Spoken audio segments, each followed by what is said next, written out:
Namo tassa bhagavato arahato samma sambuddhassa. The subject of the discourse today is Aganya Sutta. It's a very, very important sutta indeed. Aganya simply means knowing the beginnings of life and the society. How the human society has evolved, that is the subject. In particular, how the ancient Indian society, has evolved. And this is the Buddhist perspective. And this sutta has been translated by us. I will read it out, part of it. The first part of it is a very big sutta occurring in Digha Nikaya. It's one of those long suttas. The Lord Buddha discoursed for the whole night. Thousands of people gathered in Savatthi to hear the suttas, where Buddha enumerated the beginnings of life as experienced by him through his Sarvagya Chakshu, through his all-knowing mind, all-knowing wisdom, how he, by applying his supernormal powers of Divya Chakhu, he was able to see through. He put his mind behind, in the hind view, not one kalpa, two kalpa, 100 kalpa, 1,000, but billions kalpas. He could carry his mind backwards and see how human existence evolved.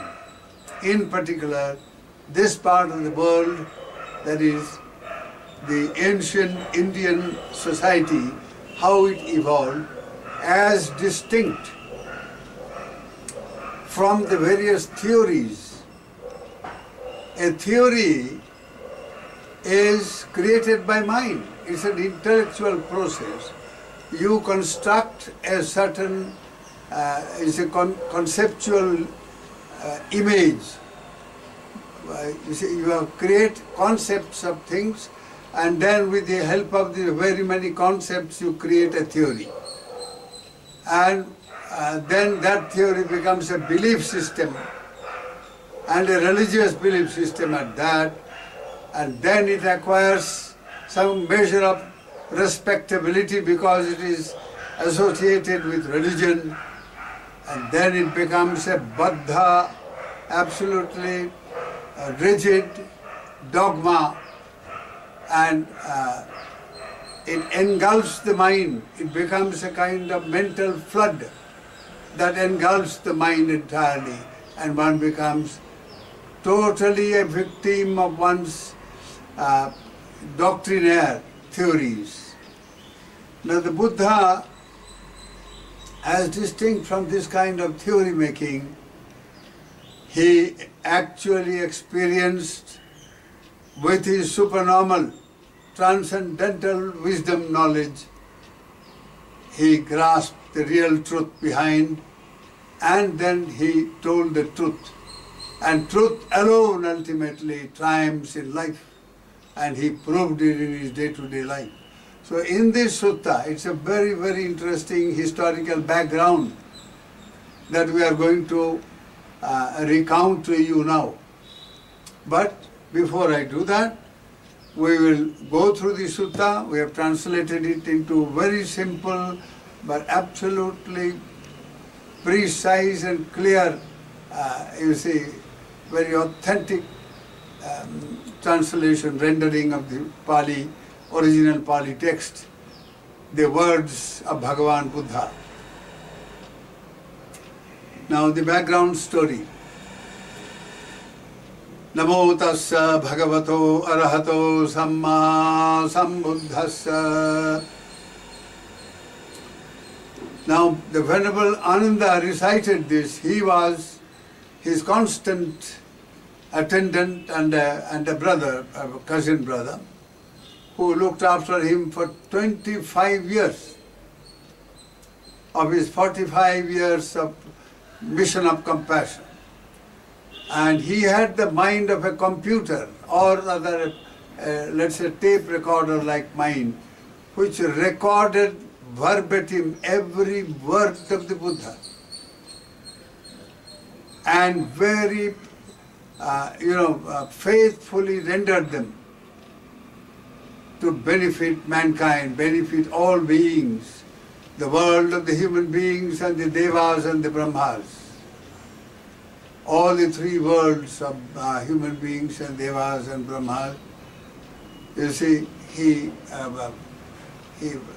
was able to memorize, keep it in memory, and then recounted the whole thing after the Lord had passed away in the first Sanghayana, first Buddhist council. There he recounted sutta by sutta. The president of this council was the Venerable Mahakasyapa, the senior-most enlightened disciples of Bhagavan. And then Venerable Ananda recited all the Sutta Pitaka, Venerable Upali recited the Vinaya Pitaka, and again Venerable Ananda recited the Abhidhamma Pitaka. The three Pitakas which constitute the Pali scripture, that is the language the Buddha used, and you see, to give his teachings, that is the original teachings of the Buddha teachings have been preserved up to our time in their pristine purity, all because of this grace of this great Arahanta, our Venerable Ananda and so on. So he says, thus have I heard, evang me sutang,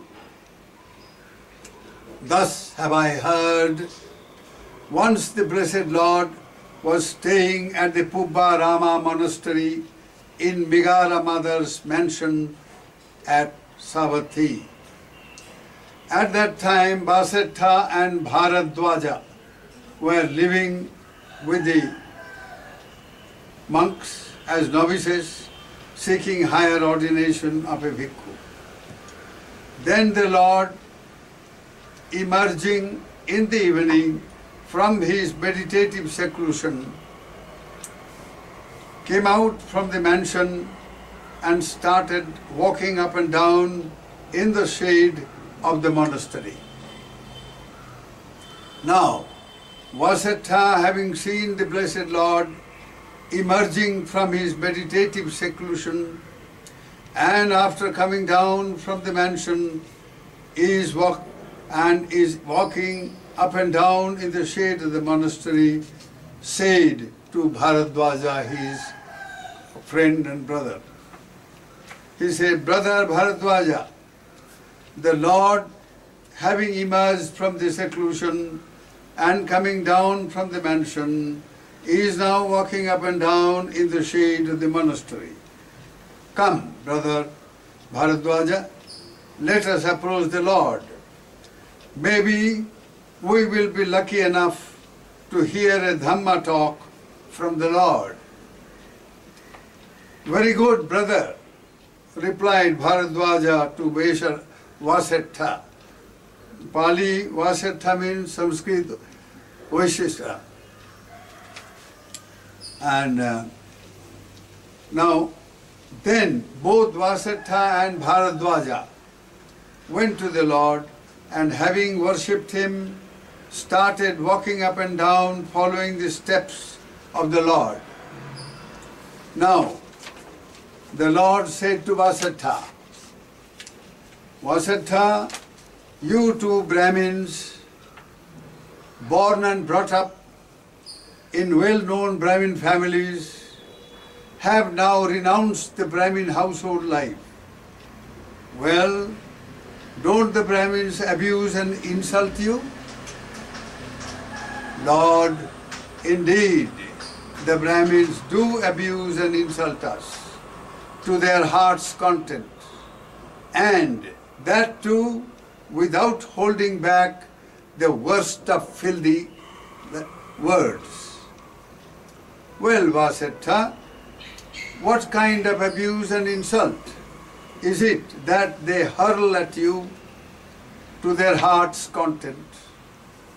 and that without holding back the worst of filthy words. Lord, the Brahmins say this: the Brahmin caste is the highest, others are low castes.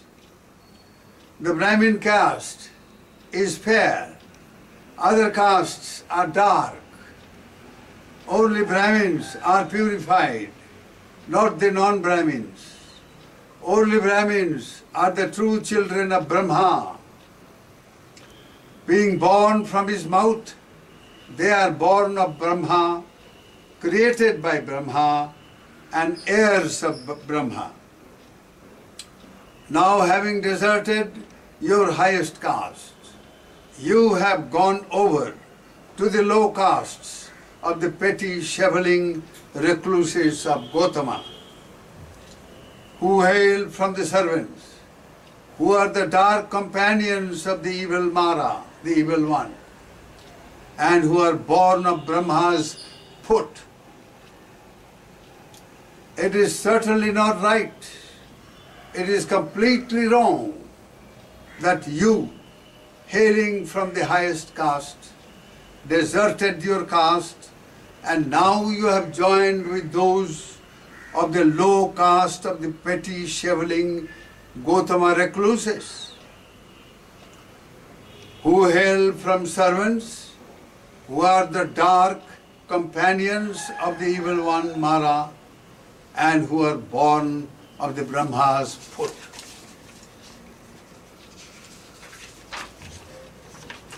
Lord, this is how the Brahmins abuse and insult us to their heart's content, and that without holding back the worst of filthy words.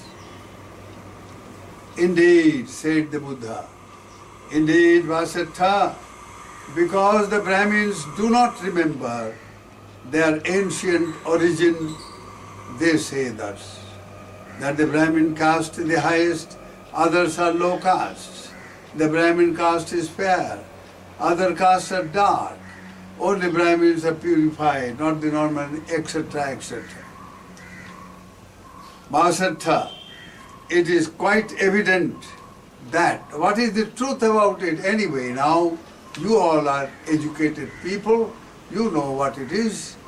Now you see, it is quite evident that the women who are wives of Brahmins menstruate, become pregnant, have babies, and give suck to them. Even then, these womb-born Brahmins keep talking that the Brahmin caste is the highest, that they are born out of the mouth of Brahma, and the others are low caste and so on. Though they are born in womb, that's what they falsely claim. By wrongly asserting this way, these Brahmins only falsify the fact about Brahma. They tell lies and accumulate plenty of demerit. Brahma doesn't produce anybody, whether it's out of mouth or whatever, or foot or anything. Now, the myth of the purity of four castes. Now, Buddha continued to say, by wrongly asserting in this way, these Brahmins only falsify that fact about Brahma. They tell lies and accumulate plenty of demerit. Now, what is the myth of the purity of the four so-called four castes? Vasattha, there are these four castes. The Kshatriya caste, the ruling caste, the ruling people, the kings and down to the policeman and the doorman and the security people, the whole lot of them, dealing with power and dealing with ruling. They are the ruling caste, the Kshatriyas. Then the Brahmin, the priestly caste. Then the Vaishyas or Vaishyas, the merchant or farming caste, and then the Suddhas, the working caste, the workers' caste, or the servants' caste, and so on. Here in Vasetta, sometimes Khatriyas are found indulging in these evil actions, namely killing, stealing, committing sexual misconduct, telling lies, slandering, abusing, gossiping, being covetous and resentful, and holding pernicious views, mithya drishti. Since these actions are evil, they are to be shunned, and since they are accepted as unbefitting by noble persons, they are black actions with black results and always condemned by the wise. In the same way, Vasattha, even among Brahmins or among Vaishyas or among Sudras, there are those who are found indulging in these evil actions, namely killing, stealing, committing sexual misconduct, telling lies, slandering, abusing, gossiping, being covetous and resentful, and holding pernicious views, mithya-ditti. Since these actions are evil, they are to be shunned. They should be shunned. And since they are accepted as unbefitting by noble persons, by saints and enlightened beings, they are black actions with black results and always condemned by the wise. Again, Vasattha, the opposite is equally true. Some Khatriyas are found to abstain from killing,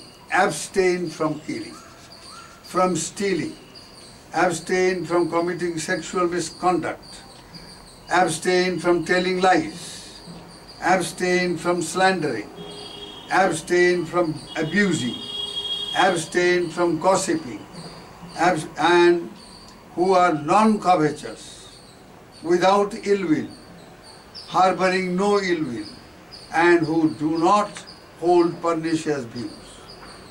Since these actions are good, wholesome, hence they are accepted as good and wholesome by the wise, and noble persons delight in such actions. Now Vasattha, since both these dark and bright, now Vasattha, in the same way, even among Brahmins, Vaishyas, Sudras, are those who are found, you see, to abstain from killing, from stealing, sexual misconduct, telling lies, etc., and abstaining from pernicious views. Since these actions are good, hence they are accepted as good by the wise and noble persons delight in them. Now Vasattha, since these